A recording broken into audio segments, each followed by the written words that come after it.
바리새인들은 예수님께서 요한보다 더 많은 사람을 제자로 삼고 세례를 준다는 소문을 들었습니다. 그러나 사실 예수님께서 직접 사람들에게 세례를 주신 것이 아니라 제자들이 세례를 준 것이었습니다. 예수님께서는 바리새인들이 자기에 대하여 이야기하고 있다는 것을 아시고 유대를 떠나 다시 갈릴리로 가셨습니다. 갈릴리로 가려면 사마리아 지방을 거쳐 가야만 했습니다. 예수님께서는 사마리아에 있는 수가라는 마을로 들어가셨습니다. 이 마을은 야곱이 자기 아들 요셉에게 주었던 밭에서 그리 멀지 않은 곳에 있었습니다. 그곳에 야곱의 우물이 있었습니다. 예수님께서는 오랜 여행으로 피곤하여 그 우물가에 앉으셨습니다. 그때가 대략 정오쯤이었습니다. 사마리아 여자 한 사람이 물을 기르러 나왔습니다. 예수님께서는 그 여자에게 내게 마실 물 좀 주시오라고 말씀하셨습니다. 이 일이 일어날 즈음 예수님의 제자들은 먹을 것을 사러 마을로 내려가고 그 자리에 없었습니다. 사마리아 여자는 예수님께 당신은 유대 남자고 나는 사마리아 여자인데 어떻게 나에게 마실 것을 달라고 할 수 있습니까? 라고 말했습니다. 당시 유대인들은 사마리아 사람들과 상종을 하지 않았습니다. 예수님께서는 그 여자에게 이렇게 대답하셨습니다.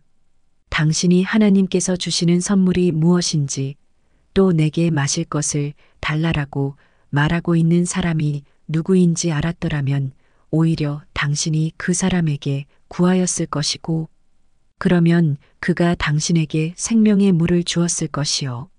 그 여자가 말했습니다. 선생님, 당신에게는 물기를 도구도 없고 이 우물은 매우 깊은데 어디서 그 생명의 물을 구한단 말입니까? 당신이 우리 조상 야곱보다 더 큰 분이란 말씀이십니까? 야곱은 우리에게 이 우물을 주신 분입니다. 그분도 친히 이 우물에서 물을 길어 마셨고 그분의 아들들과 가축들도 그렇게 했습니다. 예수님께서는 이 물을 마시는 사람은 다시 목마를 것이요. 그러나 내가 주는 물을 마시는 사람은 누가 되었건 간에 영원히 목마르지 않을 것이요. 내가 주는 물은 그 사람 안에서 계속 솟아나 영원한 생명을 가져다 주는 우물이 될 것이오라고 대답하셨습니다.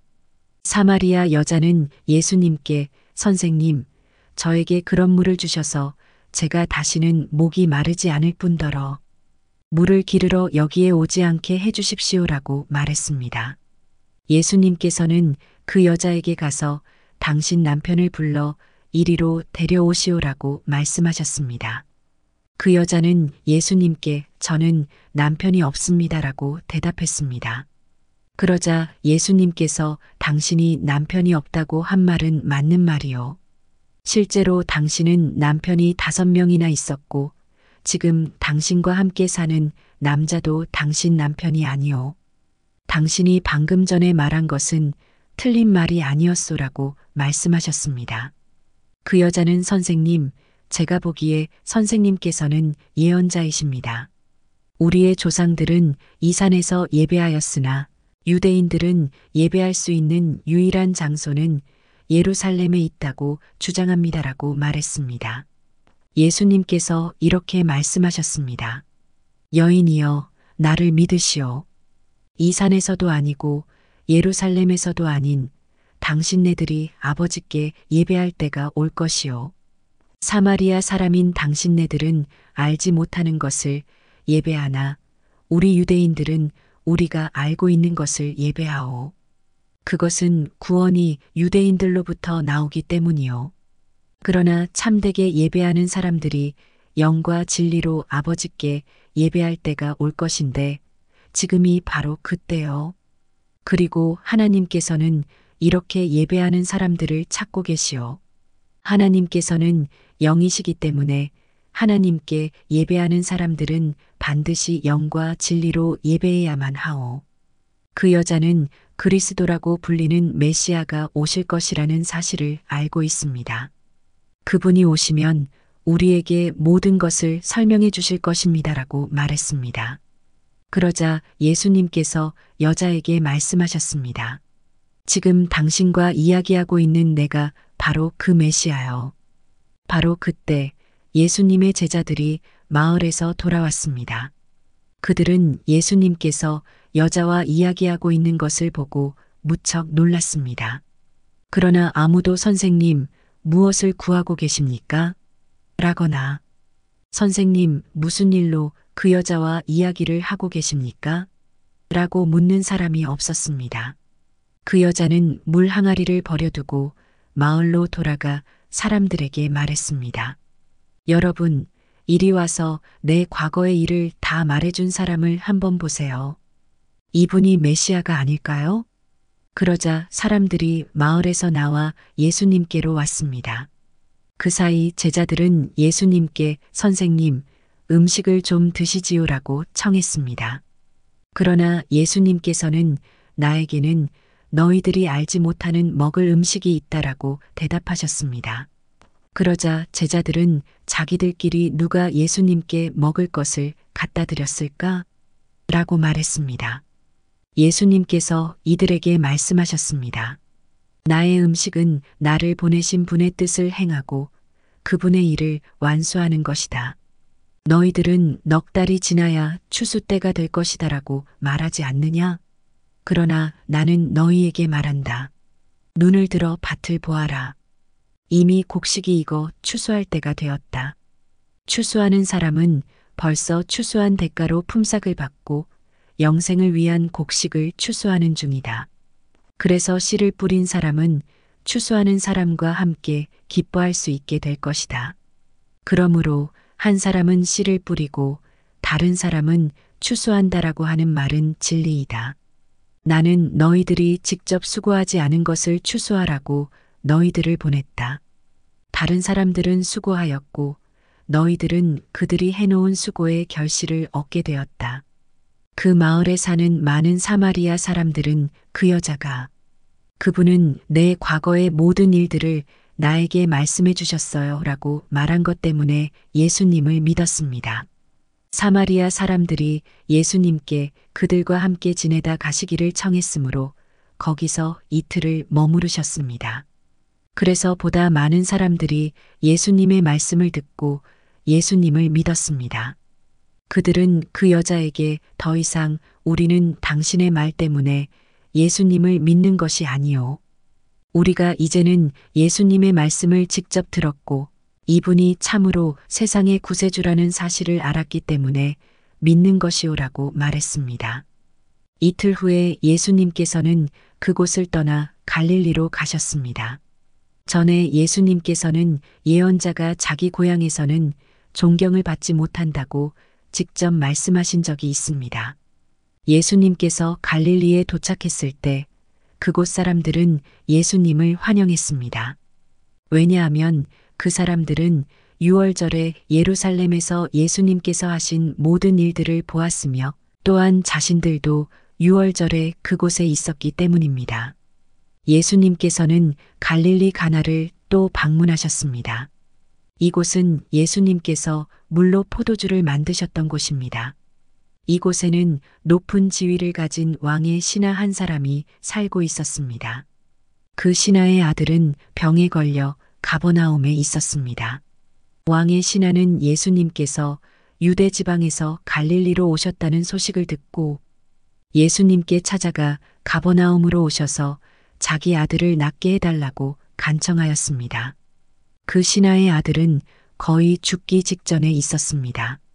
예수님께서 왕의 신하에게 말씀하셨습니다.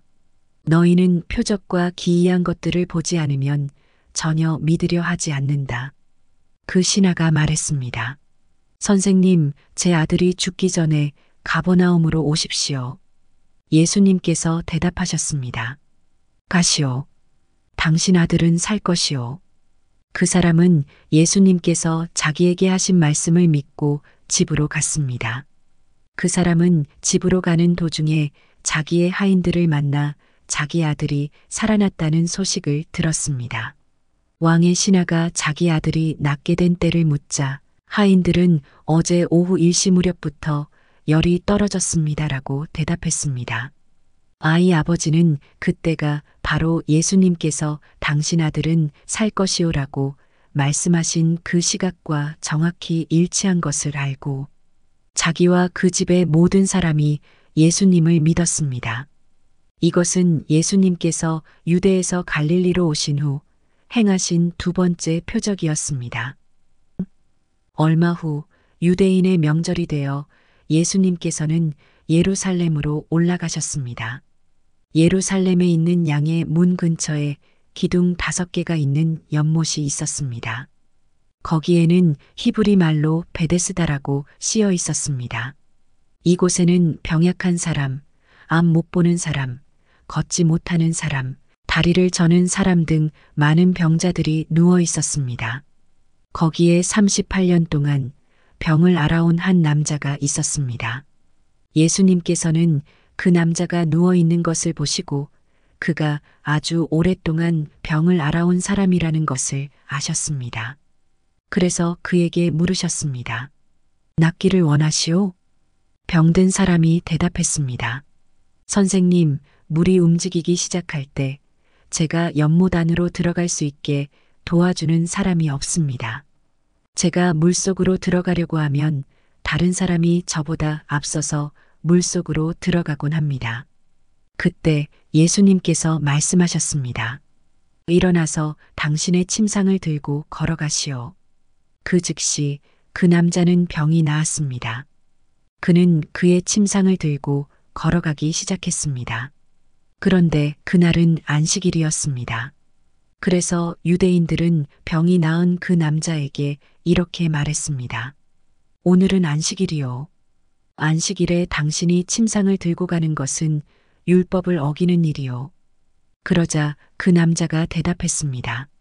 나를 고쳐주신 분이 나에게 침상을 들고 걸어가거라 하고 말씀하셨습니다. 당신에게 침상을 들고 걸어가라고 말한 사람이 도대체 누구요? 라고 유대인들이 다시 물었습니다.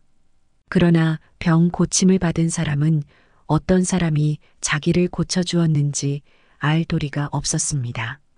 왜냐하면 그곳에는 많은 사람이 있었고 예수님께서는 이미 군중 속으로 사라진 뒤였기 때문입니다. 얼마 후 예수님께서는 성전 뜰에서 그 남자를 만나 그에게 말씀하셨습니다. 보시오, 당신은 이제 다시 건강해졌으니 더 악한 일이 당신에게 닥치지 않게 다시는 죄를 짓지 마시오. 그 남자는 그 자리를 떠나 유대인들에게 가서 자신을 고쳐주신 분이 예수님이라고 말했습니다. 예수님께서 안식일에 이러한 일을 하셨기 때문에 유대인들은 예수님을 핍박하기 시작했습니다. 그러나 예수님께서는 그들에게 이렇게 말씀하셨습니다. 내 아버지께서 지금까지 항상 일하시니 나도 일한다. 이 말 때문에 유대인들은 더더욱 예수님을 죽이려고 안달하였습니다. 그것은 그분이 안식일을 범할 뿐만 아니라 하나님을 자기의 친아버지라고 불러 자기를 하나님과 동등하게 여기고 있기 때문이었습니다. 그러나 예수님께서 말씀하셨습니다. 내가 너희에게 진리를 말한다. 아들은 어느 것 하나도 혼자서 할 수 없다. 아들은 다만 아버지께서 하시는 일을 보고서야 그것을 할 수 있을 따름이다. 그것은 아버지께서 무엇을 행하시든지 아들도 행하기 때문이다. 아버지께서는 아들을 사랑하셔서 그분이 하시는 모든 일들을 아들에게 보여주신다. 너희에게는 놀랄 만한 일이겠지만 아버지께서는 이보다 더 큰 일들을 아들에게 보여주실 것이다. 아버지께서 죽은 사람을 부활시키시며 그들에게 생명을 주시는 것처럼 아들도 자기가 원하는 자들에게 생명을 줄 것이다. 이뿐 아니라 아버지는 아무도 심판하지 않으시고 심판하는 모든 권한을 아들에게 맡기셨다. 하나님께서 이렇게 하시는 것은 모든 사람들이 아버지를 존경하듯이 아들도 존경하게 하기 위해서이다. 아들을 존경하지 않는 사람은 아들을 보내신 아버지도 존경하지 않는 것이다. 내가 너희에게 진리를 말한다. 누구든지 내 말을 듣고 나를 보내신 분을 믿는 사람은 영원한 생명을 얻었고 심판을 받지 않을 것이며 사망에서 생명으로 옮겨졌다. 내가 너희에게 진리를 말한다. 죽은 사람이 하나님의 아들의 음성을 들을 때가 올 것인데 그때가 바로 지금이다. 그 음성을 듣는 사람들은 살 것이다. 아버지 속에 생명이 있는 것처럼 아버지께서는 아들에게도 생명을 주어 그 속에 있게 하셨다. 또한 아들이 곧 인자이기 때문에 아버지께서는 아들에게 심판할 수 있는 권한을 주셨다. 이 말을 한다고 놀라지 마라. 무덤 속에 있는 모든 사람들이 아들의 음성을 들을 때가 올 것이다. 선한 일을 한 사람들은 생명을 얻기 위해 부활할 것이며 악한 일을 한 사람들은 심판을 받기 위해 부활할 것이다. 나는 혼자서는 아무것도 할 수 없다. 나는 내가 듣는 대로만 심판을 한다. 그래서 나의 심판은 의롭다. 나는 내가 하고 싶은 것을 하려 하지 않고 오직 나를 보내신 분이 원하시는 것을 하려고 애쓴다. 내가 나 자신에 대하여 증언한다면 사람들은 내 증거를 참된 증거로 받아들이지 않을 것이다. 그러나 나에 대하여 증언하는 다른 분이 계시니 나는 그분이 나에 대하여 증언하는 것이 옳다는 것을 안다. 너희가 요한에게 사람을 보냈고 요한은 너희에게 진실되게 증언하였다. 그렇다고 해서 내가 사람에게서 증언을 받은 것은 아니다. 내가 이런 말을 하는 것은 너희가 구원을 얻을 수 있도록 하기 위해서이다. 요한은 타오르면서 빛을 내는 등불이었다.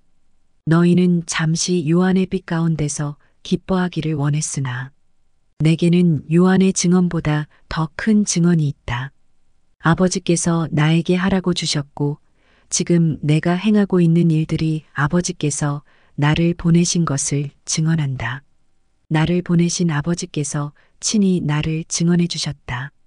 너희는 지금까지 그분의 음성을 듣지도 않았고 그분의 모습을 보지도 않았다.